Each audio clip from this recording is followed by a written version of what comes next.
আসসালামু আলাইকুম দর্শক। বাংলাদেশে ফেসবুক কেন বন্ধ রাখা হয়েছে?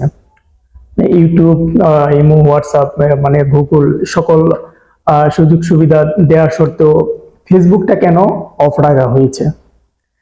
সরকার দলীয় লোক বলছেন ফেসবুকে মানে বিভিন্ন গুজব ছড়ায়, গুজব ছড়ানোর পক্ষে অনেক সমস্যা হয়, যার কারণে ফেসবুক অফ রাখা হয়েছে আপাতত।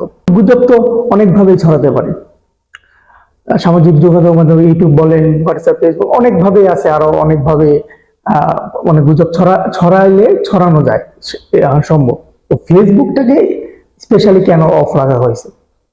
মানে একটা কথাও শুনেন, মানে বাংলাদেশে যে জানেন যে এখন একটা আন্দোলন চলছে, একটা সরকার অনেক বড় ধরো একটা চাপে আছে, শিক্ষার্থীরা কোটা সংস্কারের জন্য যে আন্দোলনটা চালাচ্ছে, নিউজ ফেসবুক থেকেই সব নিউজ, সব শিক্ষার্থীরা একসাথে হয়ে জড়ো হয়ে আন্দোলন করছে। তো ফেসবুক কি আসলেই গুজব ছড়ায়, নাকি ফেসবুক রিয়েল সংবাদটা আপনাদের সামনে নিয়ে আসে?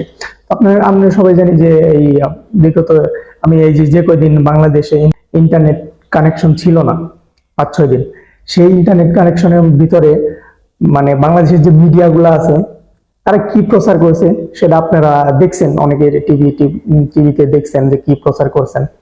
তো ইন্টারনেট কানেকশন দেওয়ার পরে ফেসবুক তো অ্যালাউ করে নাই, তো অন্য পদ্ধতিতে, বিকল্প পদ্ধতিতে যারা ঢুকতে পারছেন বা যারা দেখতেছেন, যারা দেখছেন, তারা কিন্তু অবভিয়াসলি দেখতে পাচ্ছেন যে মানে এই 5-6 দিন কি সহিংসতা, কি নির্মম অত্যাচার স্টুডেন্টদের প্রতি সরকার চালিয়েছেন। তো এটার ফুটেজ কিন্তু আপনারা ফেসবুকেই পাবেন, আর ফেসবুকেই কিন্তু পেয়েছেন। সাধারণ মানুষ হয় কি, দেখেন এমন এমন ফুটেজ হয় যেখানে যে কোনো স্থানে যেখানে একটা অন্যায় অত্যাচার চললে সেটা যে কোনো সাংবাদিক কাভার করতে যদি পারে, সেটা কিন্তু প্রচারে, টিভিতে প্রচারে, টিভি চ্যানেলে প্রচারে অনেক সমস্যা হয়ে যায়। আবার কাভার অনেকে আছে ভিডিও ফুটেজ কাভারই করতে পারে অনেক জায়গায়, অনেক নানান সমস্যার সম্মুখীন হয়ে। কিন্তু সাধারণ মানুষ কি করতে পারে? সাধারণ মানুষ সহজে মানে মোবাইল ফোন হোক বা যে কোনো ক্যামেরা দিয়ে হোক, মানে একটা ফুটেজটা নিতে পারে, একটা যে কোনো অকারেন্সের, যে কোনো অন্যায়ের একটা ভিডিও ফুটেজ নিতে পারে। ভিডিও ফুটেজ নিয়ে স্বাভাবিকভাবে ফেসবুকে ছেড়ে দিতে পারে, ফেসবুকে আপলোড করতে পারে।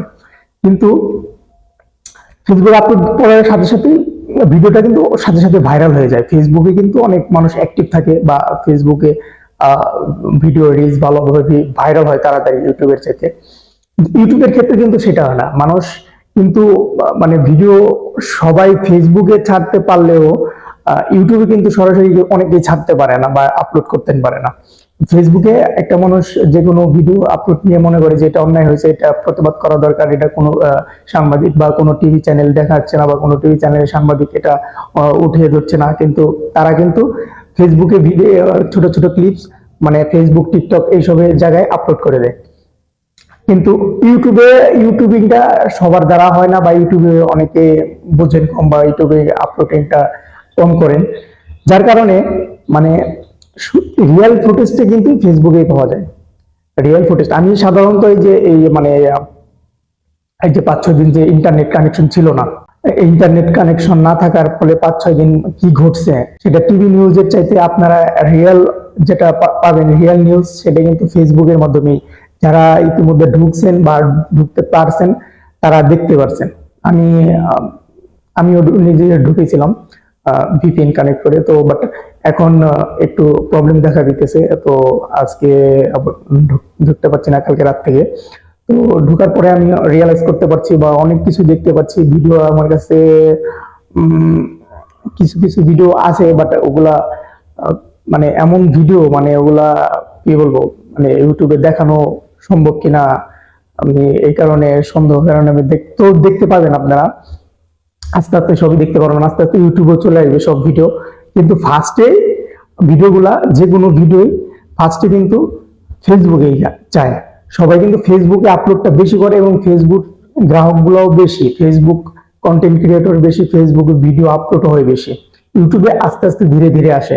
বাট যে কোনো মানুষ, একজন সাধারণ মানুষ একটা অন্যায় অত্যাচার দেখলো চোখের সামনে, সেটা একটা ভিডিও করে দেখতেছে, কেউ কোনো মানে অন্যায়ের প্রতিবাদ করতেছে না, প্রশাসন করতেছে না, বা কেউ কেউ এগিয়ে আসতেছে না, তো তখন ভিডিওটা নিয়ে সে ফেসবুকে আপলোড করে দিল।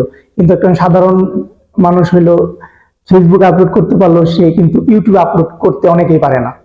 তো যার কারণে মানে সরকার এটাকে ঘুরিয়ে ফিরিয়ে বলতেছে যে ফেসবুকে অনেক গুজব ছড়ায়, হ্যান ত্যান। দেখেন, গুজব কোন জায়গায় না ছড়ায়? গুজব সব জায়গায় ছড়ায়। মানছি যে গুজব ছড়াই, গুজব একদম ছড়ায় না ফেসবুকে, তা না, ছড়ায়। গুজব যে কোনো জায়গায় যে কোনো জিনিসেরই নেগেটিভ পজিটিভ দিক আছে, ঠিক আছে? এই যে ফোনটাই যে ইউটিউব দেখতেছেন, এই যে ফোন ব্যবহার করতেছেন, এটারও তো অনেক নেগেটিভ দিক আছে। কারণ এখন আমি যদি বলি যে এই কারণ ফোন ব্যবহার করলে, স্মার্টফোন ব্যবহার করলে এই সমস্যা হয়, এই হয়, এগুলো আমরা এই কারণে আমরা স্মার্টফোনই ব্যবহার করব না, সেটা তো আপনার তাহলে আপনি যুগের সাথে তাল মিলে চলতে পারবেন না, বা সেটা দোহাই দিয়ে জিনিসটা এড়িয়ে গেল, যুক্তিসম্মত হয় না। তো যাই হোক, বাংলাদেশে ফেসবুক আপাতত বন্ধ আছে, এবং বাংলাদেশের অবস্থা মোটামুটি এখন খারাপই বলা চলে। এখনো পরিপূর্ণভাবে সবকিছু ঠিক হয়ে যায়নি। তো আন্দোলন এখনো চলছে শিক্ষার্থীদের। তো আজকে শুধু ফেসবুক কেন বন্ধ রাখা হয়েছে সেটার একটা ছোট একটা আমার রিয়ালাইজ আমি শেয়ার করলাম, যে কি কারণে বন্ধ রাখা হয়েছে। সেটা আপনারা আপনারা কি ভাবতেছেন বা আপনারা কি মনে করতেছেন সেটা অবশ্যই আমার কমেন্ট করে জানাবেন। আর নেক্সট ডে আরো আপডেট পেতে, আরো নিউজ পেতে আমার ভিডিওটি যে নতুন যারা আছেন অবশ্যই চ্যানেলটিকে সাবস্ক্রাইব করবেন। আর যারা অলরেডি সাবস্ক্রাইব করেছেন তাদের অসংখ্য ধন্যবাদ। আর ভিডিওটি বেশি লাইক, কমেন্ট, শেয়ার করুন। ধন্যবাদ।